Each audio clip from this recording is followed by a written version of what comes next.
Hey, welcome to Sam Outside. I'm Sam, and I'm outside. I'm walking. That's right. I'm walking because it is so good for me. Right? I'm out on a dog walk, so that's who I'm choosing to walk with.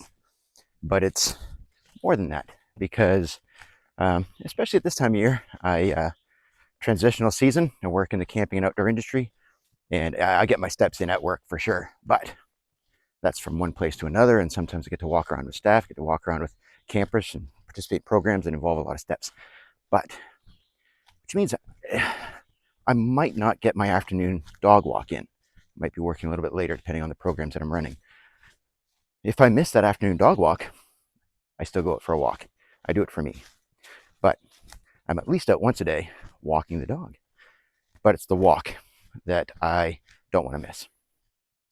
Walking in nature, that's another subject that just happens to be my environment. It's where I live. And yeah, I can choose to walk on the road. And sometimes I do if the intention of my walk beyond the steps is to add a different benefit to walking. Walking is so beneficial because it's low impact on my knees, on my joints, on my hips, on my back. It allows me to better focus on my posture. All right. So the act of jogging or running, yeah, I feel it in my joints.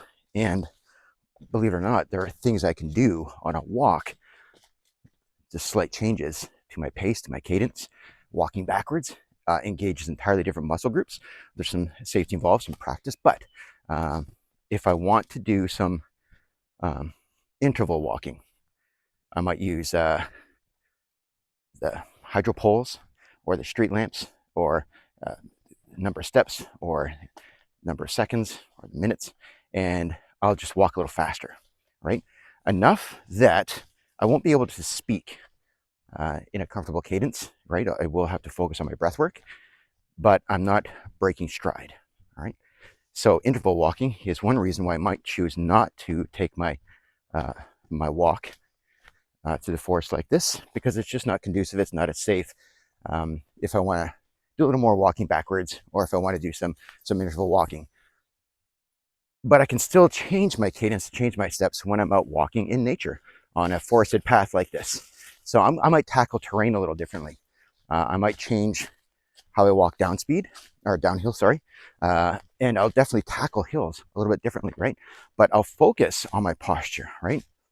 But while I'm walking, if the intention for me is to go on that walk, I will focus on my steps, right? The literal impact of my feet. I'm not heel pounding, all right? I want to focus on how the walks, how the steps make contact with the ground in a way that is kind and gentle and supportive of developing the muscles in my feet. That might mean changing my footwear, all right? So depending on when I'm walking or the conditions at the time, if it's raining, and yeah, if you've been a fan of this channel, then you know that when I say I walk twice a day every day, yeah, it's 7 days a week. So when it's minus 20, minus 30, I'm obviously wearing a different boot, right? And yeah, I'll wear snowshoes because we might have got sometimes a meter of snow overnight, but I'll still have to go out in the dog walk. And that changes my cadence, changes the energy output, but I'm still getting the same number of steps, but the effects on my circulatory system, on my digestion, right? So walking has so many benefits. If I can walk within the first hour, if you can do any exercise, it doesn't matter walking, but I find walking within the first hour of waking, which is when my body naturally produces cortisol, and it's at its highest naturally without the daily stress, all right, from rumination, anxiety, depression, trauma. Everyone naturally wakes up with the most amount of cortisol produced within the first hour of waking. If I can go on a walk within that first hour, automatically reduces. So when I choose to walk is such a huge factor in my physical, mental, emotional health.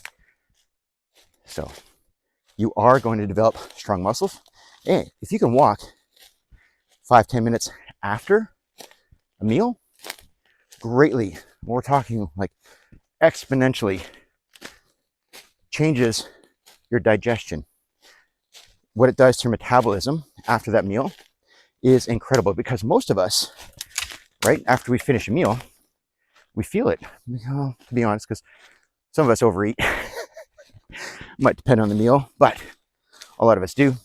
So that feeling of being full, it's just, it creates, and the body naturally wants to rest and digest, right? So that adds inches, the weight gain, the energy, all of that.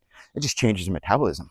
So if you can manage, leave the dishes, right? They'll still be there. So go for that walk, 5-10 minutes after you eat, boost your metabolism, greatly improve digestion.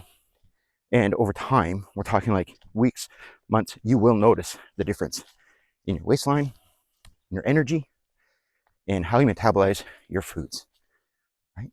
So if you can walk within the first hour of waking, amazing. And switch it up, all right? Do some interval walking, walk backwards.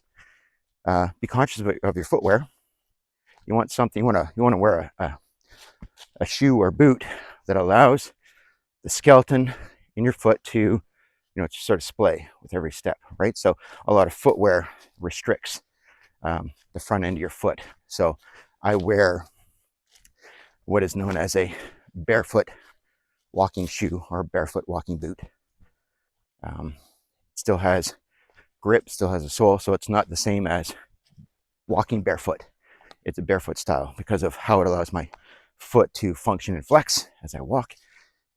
Increases and engage muscle development in my foot, because that act greatly supports the rest of my frame, comes up through the knees and joints. So it's just a little thing I've been practicing for over 20 years. All right. But yeah, I do walk barefoot. I walk without the support of shoes sometimes. Part of my practice as a forest therapy guide, as a practitioner of forest bathing or Shinrin-yoku, involves earthing. All right, that's contact with the earth. I mean, you can do it with your hands, but if you're going to be out walking and it's safe to do so, then yeah, walk barefoot. There are so many benefits to walking. Walking with someone else, walking with nature, being aware of changing terrain, changing pace, what it does to your digestion, your circulatory system. And let's not forget those happy chemicals, right? Happy chemicals. So while you're reducing cortisol, which is the stress hormone, you're actually going to be able to release endorphins. And we're talking 20 minutes, just 20-minute walk, right? Regardless of the pace, you can take it real slow.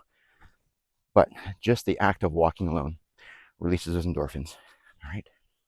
And because you're being kind to yourself, because you're doing what feels good, and that mindset, yeah, you're also getting, if you're doing it with a company of someone else, you're engaging in conversation, you're expressing gratitude, right? Doing some affirmations without someone there, talking about the good things in life rather than releasing your stresses, although there's a reason for that too.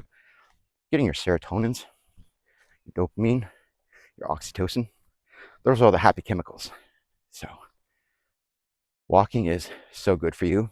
And if you're more aware of beyond the why, the how, and make it a little more intentional, compounding the interest, right?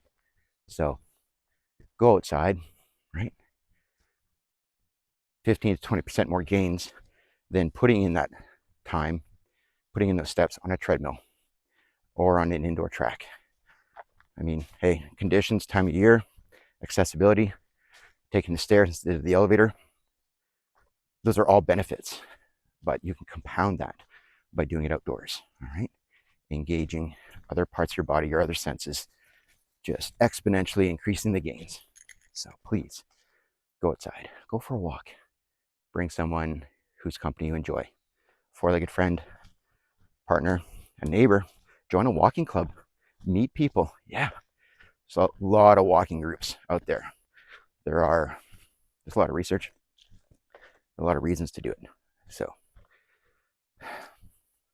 thank you very much for watching. I appreciate your time. I hope that you find the time, find the space to start making a difference. Go for a walk. Thanks for watching.